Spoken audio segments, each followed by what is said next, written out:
কবরস্থ করার কথা ছিল, সেখানেও কবর দিতে দেয়া হয় না।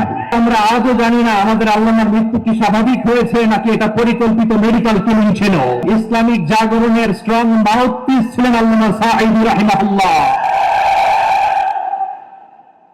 অনেক দোয়া পেয়েছেন, আমরা পড়েছি, এমন জীবন তুমি করিবে গঠন, মরণে হাসিবে তুমি, কাঁদিবে ভুবন। গোটা বিশ্বকে তিনি কাঁদিয়েছেন। আল্লামা যখন ইন্তেকাল করলেন, আমি তখন মালয়েশিয়া থেকে যুক্তরাষ্ট্রে একটা কনফারেন্সে যোগ দিতে যাচ্ছি, কাতার এয়ারলাইন্সে। মালয়েশিয়া থেকে দোহাতে নামলাম। দোহায় যখন আমার ট্রানজিট, তখন শুনতে পেলাম যে আল্লামা বিদায় নিয়েছেন। সোশ্যাল মিডিয়ায় শুনে বিশ্বাস করতে পারলাম না। মুহূর্তের মধ্যেই মাসুদ সাঈদী ভাইকে মেসেজ করলাম, উনি কোনো উত্তর দিতে পারলেন না। মাসুদ ভাইয়ের সাথে যখন কোলাকুলি করি, আমাদের শামীম ভাইয়ের সাথে যখন কোলাকুলি করি, মনে হচ্ছে আল্লামা সাঈদীর ঘ্রাণ পাই। শরীরটা লিটারেলি কাঁপছিল, নিজেকে মানাতে পারছিলাম না, বিশ্বাস করতে পারছিলাম যে আসলে আল্লামা বিদায় নিয়েছেন। ইন দ্য মিন টাইম আমার সেকেন্ড ফ্লাইট দোহা টু নিউ ইয়র্ক, 12 ঘন্টার ফ্লাইটে উঠলাম। ইন্টারনেট থেকে বিচ্ছিন্ন হলাম, নামার পরে শুনলাম আল্লাহু আকবার, যেখানে ওনাকে কবরস্থ করার কথা ছিল সেখানেও কবর দিতে দেয়া হয় না। ছবিগুলো দেখতে লাগলাম, হাসি মাখা মুখ, হাসি মাখা নিথর দেহটা, মরণে হাসিবে তুমি, কাঁদিবে ভুবন। From east to west, from north to south, the entire globe, গোটা বিশ্ব ওনার জন্য কেঁদেছে। গোটা বিশ্ব কেঁদেছে, কাবার গিলাফ ধরে ধরে মানুষ চিৎকার করেছে। এর চেয়ে শ্রেষ্ঠ মৃত্যুকার হতে পারে? আমাদের আল্লামার আর কি পাওয়ার ছিল বলেন?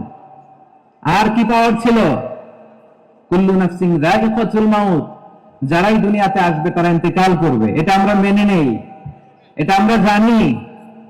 কিন্তু অবাক করার বিষয় হচ্ছে আমরা আজও জানি না আমাদের আল্লামার মৃত্যু কি স্বাভাবিক হয়েছে নাকি এটা পরিকল্পিত মেডিকেল কিলিং ছিল। এটা যে পরিকল্পিত মেডিকেল কিলিং ছিল, এটা ধারণা করার পেছনে অনেক কারণ আছে। তিনি আধিপত্যবাদের বিরুদ্ধে সোচ্চার ছিলেন, ফ্যাসিবাদের বিরুদ্ধে সোচ্চার ছিলেন, রাজনৈতিক প্রতিহিংসার শিকার ছিলেন। এজন্য এটা মেডিকেল কিলিং হতে পারে এ ধারণা আমরা করতেই পারলে আওয়াজ করে বলেন ঠিক কিনা? যে সময়টা আমরা কাটাচ্ছি, এত সুন্দর সময় বাংলাদেশ আর পাবে না। আমাদের জন্মের পর থেকে এরকম চমৎকার সময় আমরা পাই নাই। এটাই আসল সময়।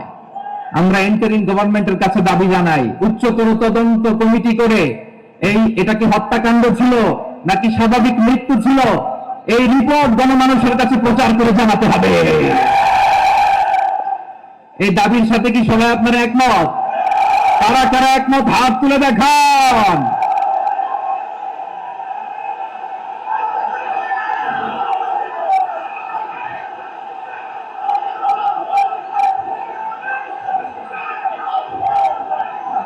আমার প্রিয় ভাইয়েরা, প্রিয় চট্টগ্রামবাসী, আল্লাহ তাআলা তার এই মুখলেস গোলামকে তার জান্নাতুল ফেরদাউসের মেহমান হিসেবে কবুল করুক, তার জীবনের সকল খেদমাতগুলোকে কবুল করুক, জান্নাতুল ফেরদাউসের আ'লা মাকামে তাকে মেহমান হিসেবে কবুল করুক।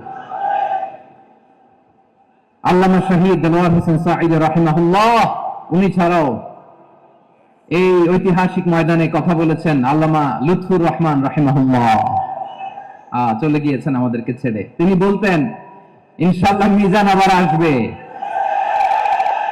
হুজুর, আমি তো আসলাম, আপনি তো আমাদেরকে ছেড়ে চলে গেলেন। আল্লাহু আকবার, আল্লাহু আকবার, আল্লাহু আকবার।